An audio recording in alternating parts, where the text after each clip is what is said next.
Hello student, एक बार फिर आपका स्वागत है इस क्लास में जिसमें आप पढ़ने वाले हैं क्लास 4 के एसएसटी की वर्कबुक। और आज इसका चैप्टर पढ़ने वाले हैं 13, जिसका नाम है यात्रा। यानी कहीं भी आप जा रहे हैं बाहर तो वो यात्रा मानी जाती है। इसका टॉपिक लिया गया नानी के घर की यात्रा। अब ये नानी घर की यात्रा का टॉपिक क्यों लिया गया? क्योंकि आप लोग ज़्यादातर छुट्टियों के बाद जाते कहाँ हैं? इसी घर में जाते हैं, तो आपसे रिलेटेड ही टॉपिक लिया गया है। देखिएगा, इसमें यात्रा संबंधित कुछ ऐसी बहुत इंपॉर्टेंट चीज़ें हैं जो भी आप इसमें सीख पाएंगे, और कुछ ऐसी चीज़ें होंगी जो आपको पहले से आती हैं। तो देखिएगा, फर्स्ट क्वेश्चन क्या है कि आपके कोई संबंधी आपके गांव शहर के बाहर रहते हैं। अब ऐसा कोई है जिसका कोई संबंधी आपके गांव या शहर में ना रहता हो? कहीं ना कहीं आपका कोई ना कोई संबंधी बिल्कुल होगा जो कहीं दूसरी जगह रहता होगा, तो आप उसमें उसका नाम लिख देंगे जो भी आपका संबंधी है। आप किसी रिश्तेदार के यहाँ अकेले गए थे या किसी के साथ गए थे, तो ये आपसे रिलेटेड है। अकेले तो नहीं जा सकते रिश्तेदार के यहाँ, किसी के साथ ही गए होंगे, तो आप उसका नाम लिखेंगे इसमें। रिश्तेदार के घर जाने के लिए आप किस साधन का इस्तेमाल करते हैं? वहाँ कैसे जाते हैं? साइकिल से जाते हैं, मोटरसाइकिल से जाते हैं, कार से जाते हैं, बस से जाते हैं, ट्रेन से जाते हैं? जो साधन आप इस्तेमाल करते हैं, या पैदल ही जाते हैं, तो वो आपको इसमें लिखना पड़ेगा। रिश्तेदार के घर जाने के लिए क्या आपको टिकट खरीदने की ज़रूरत पड़ती है? अब देखिएगा, बस से अगर जा रहे हैं या ट्रेन से जा रहे हैं तो आपको टिकट लेनी ही पड़ेगी। यदि हाँ, तो उस टिकट को आप कहाँ से लेते हैं? अब मान लो ट्रेन से अगर आप जा रहे हैं तो स्टेशन से ही टिकट मिल जाती है। जिस पहली स्टेशन पर आप बैठेंगे वहाँ से आपको टिकट मिल जाएगी। और बस से अगर आप जा रहे हैं तो टिकट आपको बस के अंदर ही मिल जाएगी। ये आपको, अगर आपने ऐसा किया है तो आपको जानकारी होगी।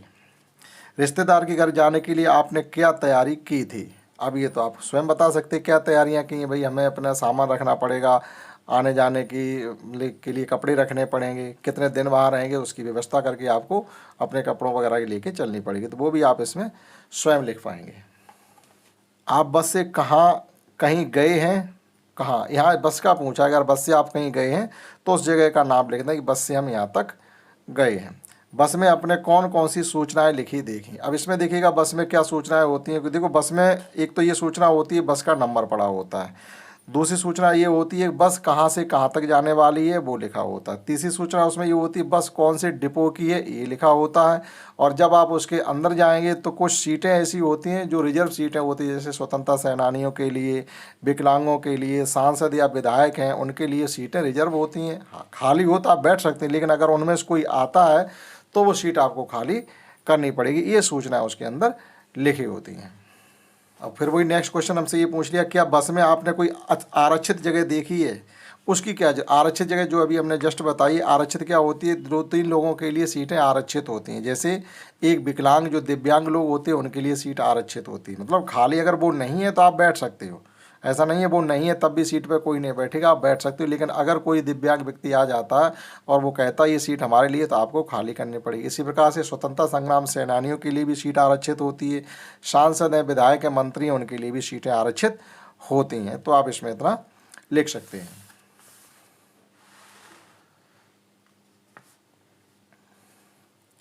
बस के टिकट का चित्र देख करके उत्तर देना है आपको है। तो ये देखिएगा, ये एक बस का टिकट दिया गया है और इससे रिलेटेड सूचनाएं आपसे पूछी है। टिकट कितने लोगों के लिए ली गई है? तो अब इसमें देखिएगा केवल 1/250, यानी केवल टिकट ये एक व्यक्ति के लिए ली गई है। टिकट कौन सी तारीख की है? तो इसमें आप डेट देख सकते हैं किस डेट की ये टिकट है। तो टिकट कौन सी तारीख की? देखो, इसमें तारीख ये पड़ी हुई है जिस डेट को हमने टिकट लिए, 27 मार्च 2021। तो आप इस पर यहाँ पर डेट लिख सकते हैं, 27 मार्च 2021 की ये टिकट ली हुई है। और एक व्यक्ति के लिए टिकट ये खरीदी गई है, क्योंकि 254 × 1 है। अगर मान लो 2 लोग होते तो ×2 होता उसका किराया। ये टिकट कहाँ से कहाँ तक का? अब आप इसमें देख सकते हैं, सोहराब गेट टू बरेली। तो आप यहाँ लिखेंगे सोहराब गेट से बरेली। ये टिकट पे ये सूचना यहाँ पर लिखी हुई है, सोहराब गेट लिखा है और टू बरेली लिखा है। ये इसकी कीमत लिखी है टिकट की, ये सवारियाँ लिखी हैं और ये डेट लिखी हुई है। कितने बजे आपने टिकट खरीदी है वो ये लिखा हुआ है, और टिकट का नंबर ये लिखा हुआ है। ठीक, ऑर्डिनरी टिकट यानी साधारण टिकट है जो कि आपने लिया है। और ये जिस बस का टिकट, जिस बस पे आप बैठे उस बस का यहाँ पर नंबर पड़ा हुआ है ये। और कितने किलोमीटर की यात्रा है? टोटल जर्नी किलोमीटर में लिखी हुई है 222 किलोमीटर, यानी 222 किलोमीटर आपको इस टिकट से यात्रा करनी है। और नेक्स्ट ये है कि UPSRTC का फुल फॉर्म क्या है। तो यूपी में होता है उत्तर प्रदेश, एस से मतलब है स्टेट, आर से मतलब है रोड, टी से मतलब है ट्रांसपोर्ट और सी से मतलब है कारपोरेशन।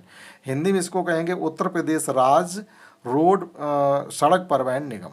उत्तर प्रदेश राज्य सड़क परिवहन निगम, ये इसकी हिंदी होती है। और इंग्लिश यहाँ पर ये लिखी हुई है। बस से संबंधित किसी भी जानकारी के लिए किस हेल्पलाइन नंबर पर फ़ोन करना पड़ता है। देखो टिकट पे ही है कि हेल्पलाइन नंबर पड़ा होता है, यहाँ पर लिखा हुआ है हेल्पलाइन, ये नंबर पड़ा हुआ है, यानी 1800 180 28 77, ये हेल्पलाइन नंबर यहाँ टिकट पे पड़ा हुआ है। तो ये जैसे कोई आपको इमरजेंसी लग जाती है तो किसे फ़ोन करें, तो ये एक हेल्पलाइन नंबर होता है जहाँ पर आप फ़ोन कर सकते हैं। अब यहाँ पर लिखा हुआ कि आप कभी रेलगाड़ी में बैठे हैं। अगर रेलगाड़ी में अगर आपने बैठ के सफ़र किया है तो आपको अपना अनुभव लिखना है। अनुभव से मतलब है कि आपको रेलगाड़ी में बैठ के कैसा लगा, कहाँ से कहाँ तक गए, कितने लोग गए, कितना किराया था, कितने बजे ट्रेन में मतलब चलना शुरू हुई, कितने बजे आपको ट्रेन ने उतार दिया। तो ये सब अपना अनुभव उसमें आप स्वयं लिखेंगे। अब जब हम यात्रा कर रहे होते तो वहाँ पर एक टिकट चेकर आता है, इसे TTE कहते हैं। TTE का फुल फॉर्म होता है ट्रैवल टिकट एग्जामिनर, ठीक है, मतलब यात्रा की टिकट को निरीक्षण करने वाला। तो यहाँ हमसे पूछा गया TTE का क्या काम मतलब होते हैं वो लिखने हैं। तो ये हमने फुल फॉर्म पहले लिखी है। रेलवे का एक कर्मचारी प्रीमियम टिकट से लेकर के मेल एक्सप्रेस टिकट के ट्रेन के अंदर यात्रियों की टिकट, सीट और ID आप चेक करता है। आपके पास टिकट है कि नहीं है, सीट कौन सी, अपनी सीट पर बैठे किसी और की सीट पर बैठे, आपका ID प्रूफ भी वो है देख सकता है कि जो टिकट आपके पास है वो आपकी ही है किसी और की है। रेलगाड़ी का टिकट कहाँ से मिलता है। देखो रेलगाड़ी का टिकट जैसे बस का टिकट बस के अंदर ही मिल जाता है, बस में बैठ जाइएगा, कंडक्टर आएगा आपको टिकट देगा। लेकिन रेलगाड़ी में ऐसा नहीं होता। रेलगाड़ी के लिए आपको पहले जिस स्टेशन से बैठना होता आप वहाँ जा कर के अपना टिकट बनवा लीजिएगा। नहीं तो आज की डेट में बहुत सी जगह ऐसे हैं जो निजी संस्थान कंप्यूटर वाले खोले हो, वहाँ से भी आप टिकट पहले से ही ले सकते हैं, या टिकट विंडो जो रेलवे की वहाँ से जाके ले सकते हैं। रेलगाड़ी में गार्ड का क्या काम होता है। ये एक गार्ड रूम होता है सबसे लास्ट वाले डिब्बे में। प्रत्येक रेलगाड़ी में एक संरक्षक होता है, इसके हाथ में ये झंडी वगैरह लेके रहता है, और पीछे सबसे लास्ट में रेलवे डिब्बा लगा होता है, उसमें ये यात्री मतलब ये कर्मी बैठा होता है। तो इसका क्या काम होता है, तो गार्ड लोको पायलट को ट्रेन रोकने या चलाने की अनुमति देता है। वही पीछे से कहता है कि अब आप गाड़ी स्टार्ट करिएगा या रोक लीजिएगा। और गार्ड के रेल के अंतिम डिब्बे में रहता है, और ये रेल में इमरजेंसी ब्रेक भी लगा सकता है। यानी जैसे इसको कहीं लग रहा है कि गाड़ी रोकने की जरूरत पड़ रही तो इसके पास भी इमरजेंसी ब्रेक होता है, और ये भी उस इमरजेंसी ब्रेक को लगा करके गाड़ी को स्टॉप कर सकता है। रेलगाड़ी के डिब्बे के अंदर एकल सीट को दिखाया गया। एक देखो ये सीट दिखाई गई और यहाँ पर ये छपा हुआ है, ये दिव्यांग व्यक्ति का साइन होता है, चिन्ह। सीट किन के लिए निर्धारित की गई, तो हमने यहाँ पर लिखा दिव्यांग पुरुष व महिलाओं के लिए सीट आरक्षित होती है। खाली है तो आप बैठ सकते हो, लेकिन अगर इनमें से कोई व्यक्ति आता है तो आपको वह सीट छोड़नी पड़ेगी। अब ये एक रेलवे की टिकट दिखाई गई है, इसमें से भी आपसे बहुत से क्वेश्चन पूछे जाएंगे। तो अब एक बार इसको ध्यान से देख लीजिएगा। ये रेलगाड़ी के टिकट का नंबर है, और इधर ये PNR नंबर पड़ा होता है, जो आप अपना सीट चेक कर सकते हैं कन्फर्म हुआ या नहीं हुआ। ये डेट पड़ी हुई है, किस डेट में टिकट ली है, डेट यहाँ डेट पड़ी होनी चाहिए थी, 19/7 की है, 19/7/2016। पूरी डेट यहाँ पर लिखी हुई है 19/7/2016। और इसमें देखिएगा टिकट कहाँ से कहाँ तक की है, तो वो इसमें लिखा होगा आपका। ये शेड्यूल टाइम है, ये सिटी, ये शेड्यूल डिपार्चर टाइम यहाँ से जाएगी, और आपका अराइव होने वाला टाइम यहाँ पे लिखा हुआ है ये, यानी जैसे यहाँ से चलने वाली है 4:20 पर, तो पहुँचने का टाइम लिखा 11:58 दूसरे दिन या रात का ही। और ये टिकट कहाँ से कहाँ तक की है, बोकारो स्टील हावड़ा जंक्शन से बोकारो हावड़ा जंक्शन तक, ऐसे है। बोकारो स्टील सिटी से हावड़ा जंक्शन की टिकट है, बोकारो स्टील सिटी से हावड़ा जंक्शन की। और ये स्लीपर है, और यहाँ पर 1 2 3 लोगों की ये टिकट है। टोटल पेमेंट कितना किया गया है, 450 रुपये। कितने किलोमीटर चलना है, 60 किलोमीटर। ठीक, तो ये सब चीज़ें इसमें दी गई होती हैं। अब देखिए इससे संबंधित हमसे क्वेश्चन पूछे जा रहे हैं, वो क्या क्या है। कि ये टिकट किसका है, निशान लगाइएगा। तो ये सीधी सी बात है, रेलगाड़ी का टिकट है। कितने लोगों के लिए, हमने बताया आपको 3 लोगों के लिए। इन लोगों की आयु कितनी कितनी, तो उसमें 45, 18, 18 वर्ष लिखी हुई है। ये आपने जहाँ से टिकट खरीदी है ये लिखी हुई है। ये मेल है, एक 45, दूसरा भी मेल है 18 और तीसरा भी मेल है, यानी तीनों पुरुषों की टिकट है। एक 45 साल का, एक 18 18 साल के हैं। और इस टिकट में कौन सी तारीख को यात्रा कर सकते थे, टिकट की यात्रा उस पर डेट पड़ी है 19/7/2016। इस टिकट से कहाँ तक के लिए, तो बोकारो स्टील सिटी से हावड़ा जंक्शन तक का टिकट है ये। और टिकट का नंबर, उस पर ये नंबर पड़ा हुआ है। और रेलगाड़ी का नंबर, ये रेलगाड़ी का नंबर भी टिकट पे ही पड़ा हुआ है। तो ये सब जानकारी रेलवे की टिकट पर दी गई होती है। और ये प्लेटफार्म टिकट एवं रेलगाड़ी के टिकट के बीच में क्या अंतर होता है। प्लेटफार्म टिकट का मतलब ये होता है, जैसे आपको प्लेटफार्म तक जाना है, किसी को छोड़ना है या किसी को रिसीव करना है, तो आप एक प्लेटफार्म टिकट खरीद लीजिएगा। 5-10 रुपये या 50 रुपये की शायद आती है, ये 10 रुपये की है, इस पर 10 रुपये लिखा हुआ है। तो वो टिकट लेकर के आप प्लेटफार्म पर भी जा सकते हो। बगैर टिकट लेकर प्लेटफार्म पे आप जाते हो तो हो सकता है आपको वहाँ पर कोई चेक करने वाला मिल जाए, तो आपको पेनल्टी लगा देगा। वो ये समझेगा आप बाहर कहीं से आ रहे हैं और आपने टिकट रेलवे की नहीं ली थी, इसलिए आप वहाँ प्लेटफार्म पर जो जाएंगे तो एक प्लेटफार्म टिकट लेके जाएंगे। लेकिन प्लेटफार्म टिकट से आप रेलवे की यात्रा नहीं कर सकते। यही अंतर होता है रेलवे की टिकट और प्लेटफार्म के टिकट में। अब देखिएगा, एक बस की समय सारणी, शांति नगर बस स्टेशन है ये, उस पर ये समय सारणी लिखी हुई है, कौन सी बस कितने बजे आती है और कहाँ कितने बजे के लिए वह जाती है। तो इसमें बहुत सी जानकारियाँ बारीकी में थोड़ी दी। टाइम टेबल देख करके आप क्या समझ रहे हो, तो टाइम टेबल देख के कौन सी गाड़ी किस जगह जाती है, कितने टाइम को जाती है, वो सब इसमें सूचनाएं लिखी हुई हैं। तो ये लिख सकते हैं आप। टाइम टेबल में प्रस्थान का क्या मतलब होता है, प्रस्थान का मतलब होता है कि वह गाड़ी बस यहाँ से कितने बजे छूटने वाली है।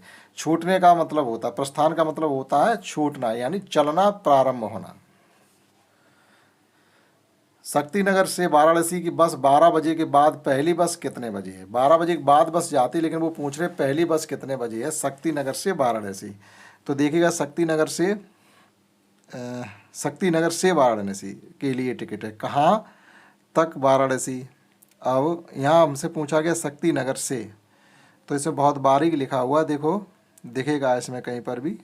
अब ये पहला ही लिखा हुआ है शक्ति, मतलब ये शक्ति नगर तो है ही, तो वाराणसी जाने वाली पहली बस इसमें ये लिखी हुई है। जाने का टाइम है 3 बजे, 3:20, 3 बजे ही है, तो ये 3 बजे हमने इसमें लिखा हुआ है। मतलब वाराणसी तो जाने वाली है सब, वो शक्ति नगर से ही सब बसें जाने वाली हैं। सोनभद्र जाने के लिए बस कितने बजे, तो उसमें आप जब ध्यान से देखेंगे तो आपको 12 बजे का टाइम मिलेगा। हमेशा उचित टिकट लेकर यात्रा करनी चाहिए, बिल्कुल करनी चाहिए। यानी आप जहाँ जा रहे हैं वहाँ तक की टिकट ले लें पहले। यात्रा वाहन पर कचरा फैलाना चाहिए, बिल्कुल नहीं फैलाना चाहिए। यात्रा के दौरान लावारिस वस्तुओं को नहीं छूना चाहिए, सही बात है, नहीं छूना चाहिए। यात्रा के दौरान सभी यात्रियों को मिलजुल कर खाना चाहिए, नहीं अपना अपना खाइए, मिलजुल करके एक दूसरे का मत खाइएगा। यात्रा के लिए समय से पहले ही स्टेशन पहुँचना चाहिए, बिल्कुल पहुँचना चाहिए। यात्रा से पूर्व हमें क्या क्या करना चाहिए, तो वो आप इसमें स्वयं लिखें। भैया हमें जाने के लिए कितने पैसे लगेंगे, हमारी टिकट कन्फर्म है या वहाँ जाके टिकट लेंगे, आईडी प्रूफ हमारे पास है कि नहीं, सब सामान हमारी ज़रूरत का है कि नहीं, ये सब चीज़ें आपको पहले से देख के चलना है। यात्रा के दौरान हमें क्या क्या सावधानियाँ बरतनी चाहिए, ये बहुत ही मोस्ट इम्पॉर्टेंट। अगर आपने थोड़ी भी सावधानी नहीं रखी तो कहीं ना कहीं कोई ना कोई गड़बड़ होने वाली है। अपनी टिकट, अपनी सामान को स्वयं सुरक्षा, मतलब अपने टिकट, अपने सामान की, अपने पैसे की आपको स्वयं सुरक्षा करनी है, कोई दूसरा नहीं करेगा। अपरिचित से कोई चीज़ लेकर के खानी आपको नहीं है, और ज़्यादा अपरिचित व्यक्तियों से बातचीत और घुलमिल नहीं करना है। ये आज सावधानी आपको बरतेंगे तो आप अपने गंतव्य तक सुरक्षित सामान सहित पहुंचने के चांस ज़्यादा रहेंगे। और ये मैचिंग कर भी है हमको, ये है रेल रोड क्रॉसिंग। तो रेल रोड क्रॉसिंग जो हमारा होता है वो ये है, रेल रोड क्रॉस का ये है, यानी रोड भी क्रॉस हो रहा है, वहाँ से रेल भी नहीं कर रही। रेलवे क्रॉसिंग का साइन ये है। और शौचालय के लिए ये वाला है। अग्नि निषेध के लिए और पीने का पानी, ये पीने के पानी का है। और धूम्रपान निषेध का ये है। और अग्नि निषेध का ये, यानी कोई ऐसी चीज़ आप नहीं लेके चलेंगे जो ज्वलनशील हो, जैसे सिलेंडर है या कैरोसिन, पेट्रोल, मिट्टी का तेल, इन चीज़ों को लेकर के आप उसमें यात्रा नहीं कर सकते। और बीड़ी सिगरेट पीना मना ही होता है। अब इसमें लिखा हुआ है सुमन शक्ति नगर से वाराणसी जा रही है, उसने एक टिकट खरीदा जिसके लिए उसे कितने रुपए देने होंगे। तो देखो ये 290 लिखा हुआ है, तो 290 रुपये आप दीजिएगा और आपको शक्ति नगर से वाराणसी की टिकट मिल जाएगी। सुमन के पास कुछ नोट हैं जो नीचे दिए गए हैं, उनमें से वह कौन से नोट देगी उस पर सही, यानी 290 रुपये को उसको टिकट लेनी है तो वह कौन कौन से रुपए देगी। तो एक नोट तो 200 रुपये को वह दे देगी, ठीक, 2000 का देने की ज़रूरत है नहीं। एक 20 का दे देगी, एक 50 का दे देगी, दूसरा 20 का दे देगी। तो देखो ये 200 और ये 50, 50, 70 और 20, 90। तो इन नोटों को अगर वह दे देगी तो उसके 290 रुपये की टिकट आ जाएगी। ऊपर के नोटों को देखें तथा नीचे दिए गए प्रश्नों का आपको उत्तर दें। इन नोटों पर कौन से बैंक का नाम लिखा, सभी नोटों पर भारतीय रिजर्व बैंक का नाम लिखा होता है। और इन नोटों पर किसकी तस्वीर है, तो सब लोग जानते हैं महात्मा गांधी की तस्वीर होती है। इन नोटों के अलावा आपने किन किन रुपए के नोट और देखे, एक का नोट देखा, दो का देखा, यहाँ पर 200, 2000, 10, 20 और 50 का नोट दिया गया। इसके अलावा एक का नोट भी होता, दो का भी होता, 5 का होता, 100 का होता, 500 का होता, 1000 का अब चलता नहीं है। और लास्ट दो क्वेश्चन ये हैं कि दिखाए गए 10 रुपये के नोट पर 10 के अलावा कोई अन्य नंबर दिख रहा है, अगर दिख रहा है तो वह नंबर लिखिएगा। देखिएगा 10 के अलावा एक नोट का नंबर होता जो यहाँ पर ये पड़ा होता, आप इस नंबर को ध्यान से देख करके इस खाली जगह में लिख देंगे। नीचे दिए गए चित्र से हमें क्या संदेश मिलता है, देखो ये स्वच्छ भारत मिशन का चिन्ह है, यानी ये स्वच्छ भारत का लोगो है। हम अपने वातावरण को स्वच्छ रखें, ये हमको इससे प्रेरणा मिलती है। तो ये चैप्टर जो यात्रा के नाम से 13 चैप्टर था वो भी हमने आपको कम्प्लीटली समझाने की कोशिश की। आशा करता हूँ आपने समझा होगा। इस क्लास में इतना ही, दैट्स ऑल।